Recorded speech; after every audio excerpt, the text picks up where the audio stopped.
Is the Rink and Rob Show with Michael Rinker and Robert Smith Jr. Well, welcome, and this is now episode 5. Episode 5 of the Rink and Rob High School Football Preview Show. I'm Michael Rinker, and this is Robert Smith. Rob, this week we're going to have ourselves some slippery pigskin futaji. Yeah, Rink, Hurricane Sally is behind us, but the impact that she left, oh man, yeah. We're going to feel it Friday. We expect field conditions to be wet and muddy. Oh yeah, all schools are going to be trying to maintain those fields, but that's going to be a tall risk with the amount of rain we've gotten. Yep. But let's get right into the show, Rob. Our game of the week last week was a big one, and you had a front row seat for an instant classic. So how did Dale County get that comeback win against Geneva? They were shut out in the first half, but the Warriors, they just kept doing what they always do. The defense helped get them back in the game too, and then in the end, Dale County pulled off that win 28-22. I was kind of surprised. That is a surprise. It's a big win for them too, moving ahead in that region. But then out in Ozark, Patrick Plott gets his first win at Carroll as the Eagles stun Rehoboth 21-14. Strong improves to 4-0 on the season, beating Ashford 19-0 on the road. SLOCOMB and Jalen Nobles have another big night. This time they beat Providence Christian 44-14. Elba gets back in the win column after losing to G.W.LONG last week. They beat Zion Chapel 38-7 at home. Geneva County remains undefeated, beating a tough ARITON squad in a shootout 54-41. G.W.LONG goes on the road and handles business. They take it to Houston County 42-21. Enterprise, they make that trip down to Mobile worth it as they beat up on Davidson 52-13. The Wildcats are 3-0. Up comes into Dothan and they pile on the Houston Academy 35-0. And New Brockton, they get their first win since being quarantined. The Gamecocks beat Daleville 47-8. And lastly, Dothan loses at Rip Hughes again. Now falling to 0-3, they lost to Auburn 43-13. All right, so there's a roundup of last week's scores, but now let's talk about tomorrow's game of the week. This game, Rob, just might be the most exciting game we're going to see all season. Geneva County is hosting Abbeville in a Class 2A region matchup. Yeah, this is going to be a dogfight, Ring. We have one of the better defenses in the Wiregrass going up against 5-star recruit Emmanuel Henderson, and that Bulldog rushing attack, man, this is something serious. Oh yeah, I'm getting pumped up for this one, Rob. We all know how good Henderson is, but this game will give guys like Rico Dozier and Martavius Glenn of Abbeville a chance to show why Yellow Jacket football is going to become a factor come November. I like Abbeville. Oh, yeah, you do. But Geneva County has been on another planet this season, so let's hear from both coaches to get their thoughts on this game.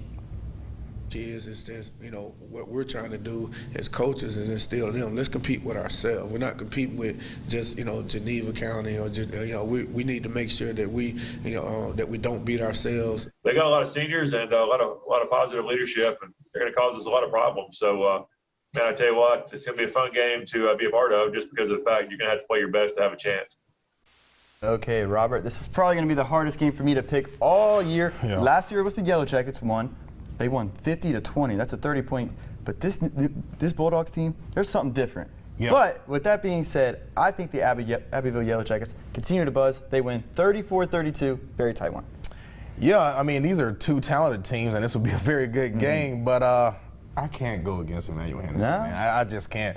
I'm going to have to go with the Bulldogs 36-30. It'll definitely be a good game, though. But before we move on, let's take a look at the play of the week featuring Emmanuel Henderson. Mr. Henderson gets the stretch handoff, makes 3 Purple Cats miss on his way to a big 85-yard touchdown. Man, they can't catch that guy. No, on the night, number 4, he had 367 yards and hit the end zone 5 times, which also earned him the Player of the Week honor. Sticking with this region, the Elba Tigers are taking a trip to the Houston County to play the Cottonwood Bears. Now, Dustin Harrison is searching for his first win on the year and the first one with Cottonwood, but that win won't come easy this week, right? No, it will not, Rob. Elba just moved into the region, so this game was, or the last time these two played was in 2011 when Elba beat Cottonwood 69-15. So let's hear from Coach Harrison on his thoughts about what a win could do for Cottonwood. Kids would love that. It would be great for us. It would be great for the school. It would mean a lot to the fans, to the parents, to the kids if we could pull that off, and we're working to do that. We got a good plan. Well, getting to talk with Coach Harrison this week, he has Cottonwood moving in the right direction. They play in one of the toughest regions in the Wiregrass, and I think this week Elba's just going to be too tough. The Tigers get the win, 31-17. Yeah, he's a new guy into the program. I think it's just starting off a little rough for him. It's first-time jitters and things like that, but I think the Tigers would be just a little too much for the Bears. I got the Tigers 40-13. Well, 2 reasons why this region is so tough is because of the teams in our next matchup, ARITON versus G.W.LONG. Now, the Rebels had the first 2 weeks off, and they have looked very well rested, starting out the gates hot to a 2-0 start. But for Arrington, they will be trying to get back to their winning ways after losing to Geneva County last week. The Purple Cats are led by quarterback Ian Sin, who has been called by some folks as Ian Nix. I guess he may play like Bo Nix. Well, Rob, I've heard that too. Mr. Gersman keeps calling him that. And I think Mr. Sin, he's going to have to play like Bo to make sure his Purple Cat team gets the win this week. But when these two teams squared off last year, it was Arrington who came out on top in a close one, 29-21. And I think this game is going to be very close again this year, but I'm going to go with G.W.LONG, 33-27. Yeah, two talented teams again, but I'm going with the Purple Cats here, 31-28. Two disagreements right off Two disagreements. All right, Rob, well, let's move up one classification and talk about Daleville and Opp. This game features two teams who have had quite different starts to the season. So say the least, Rink, Desmond-Led and Daleville are still trying to get that first win this season, and it's safe to say that they are feeling the effects of being without Jalen White. No doubt about that, Rob. You know, Opp has a guy that has been balling this year, Hal Smithart. He's gone off leading the Bobcat air raid offense. Now sitting at 3-1, Opp has a great opportunity to get one win closer to clinching a winning season.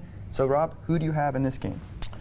Well, I can tell you it's not Daleville. I mean, look, I'm sorry, but I'm going to have to go with Opp winning big here, 40-7. Yep, I agree with you. Opp's going to improve to 4-1, and they're going to get the job done 34-10. All right, well, same region as the last. The New Brockton Gamecocks travel to Wicksburg to take on the Panthers. New Brockton is sitting at 1-1, and Wicksburg is 2-1.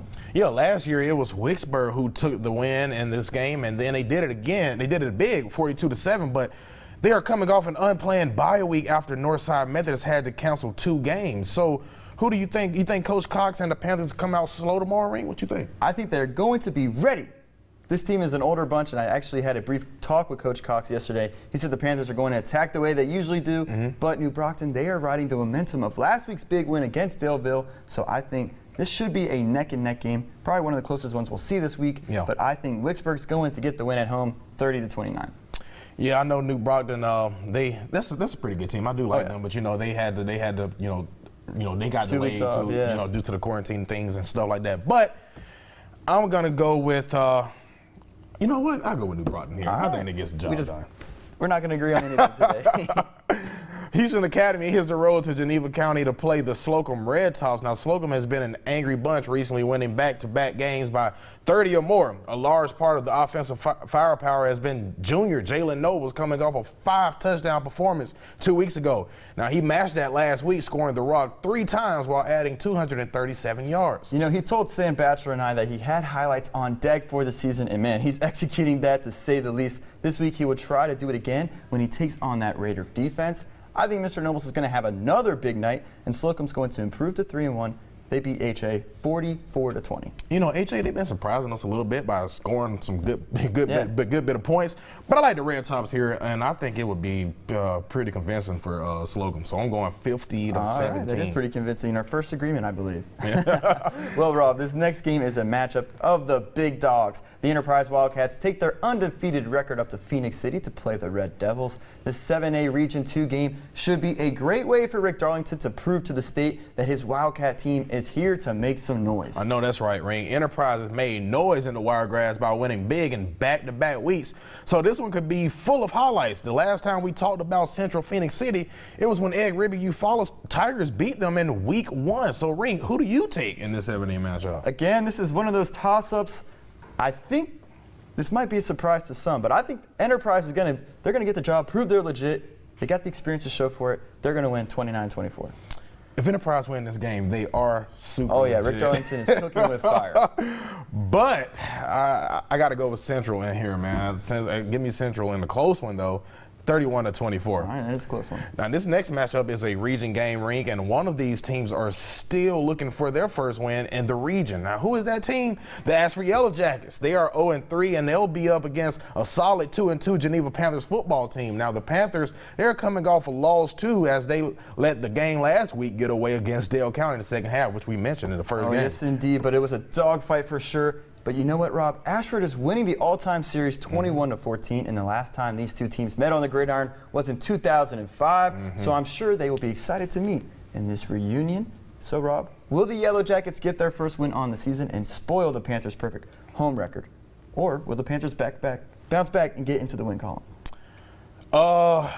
I don't think the Yellow Jackets, they don't get it done here. I'm sorry. I think Op will. I'm sorry, Cam. I still know you said no. I'm sorry, but I think that Op still is perfect at home, man. Op, Geneva, you mean? Oh, excuse me. Same colors. They all got the same colors. Geneva, yeah. Geneva wins big, 30-10. All right, so yeah, they may share the same colors, but the play on the field's been different, and it will continue to be different this Friday night. Geneva wins by 20, 34-13. Well, now let's talk about the team who just beat Geneva last week. You know about them, the 3-1 Dale County Warriors. They will be hosting a region foe as well, the Alabama Christian Eagles out of Montgomery. The Eagles are coming off an impressive win over Booker T. Washington and are currently tied for 3rd place in the region. But Dale County, they are just 1 spot ahead. Yeah, that's right, Rink. This should make for a good game, though. Both teams have 2 wins apiece in the series and are averaging a little over 30 points this season. So it seems like it's going to be a scoring battle. And we love some good shootouts here, right? Oh, yeah.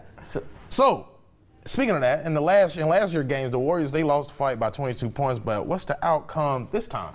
All right. You know what? I've seen Dale County enough. I haven't seen Alabama Christian ever play. So I'm going to go with Dale County, improve the win streak to 4. Yeah. Get that first loss in the year, 4 bounce-back wins, 31-21 Dale County wins. Yeah, like you said, we haven't seen much of Alabama Christians, mainly because they're in Montgomery. Yeah. But I'm going to say Dale County gets a win, There we go. So. All right. So in our final preview of the night, it's going to be another region contest, the Carroll Eagles and the Headland Rams. It's been tough for the Eagles, losing their first 2 games by at least 43 points. But you know what, Rob? They put that in the rearview mirror and soared last week, surprising us by beating a promising Rehoboth Rebels team. Yeah, they did. We both picked the Rebels to get that job done. Yeah, we did. Now, that was big for that Eagle squad, Rink. But for Helen, though, they have been on a struggle bus, too, and are currently sitting at 1-3, winning against Central Haynesville 2 weeks ago, but losing their last game to Greenville. However, they are looking for their first win of the region, which would be the 2nd win of all-time series as they trail 10-1. Right now. So who do you have in this matchup? All right. Well, I think Carroll's, they're going to make it 2 wins in a row. And they're going to get the job done 26-12.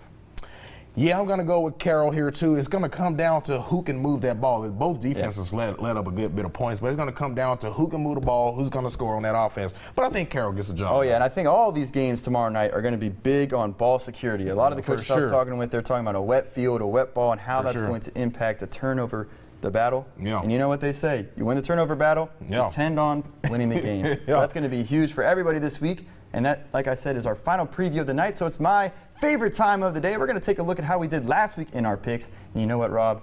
I slightly got a larger lead on you. Went 8-4. You went 7-5. So I improved my record to 26-17. You at 23-20, just 3 games behind. Maybe this week we got a lot of discrepancies between our picks. Yeah, maybe we do. you can claw back. Yeah, hopefully I can claw back. I guess you didn't cheat this week. You know what? We'll start doing this together so you can just watch every move. Yeah, we're gonna have to. But I'm pretty happy with that record. But I'll catch up. I'll catch up soon. All right. Well, there you have it, folks. Thank you for tuning in. A little day late this time as Hurricane Sally's kind of pushed things back. You know, we've been covering everything going on in the Wiregrass. So as we go into tomorrow, stay safe, stay dry, and we will see you tomorrow night on the Extra Point when Mike Gerspan, Robert Smith, and I team up. Also, Ileana Capion. We finally leave her out, but she will be there with us tomorrow night, 10:05. We'll have all the scores, all the highlights, so make sure to tune in then. We'll see you then.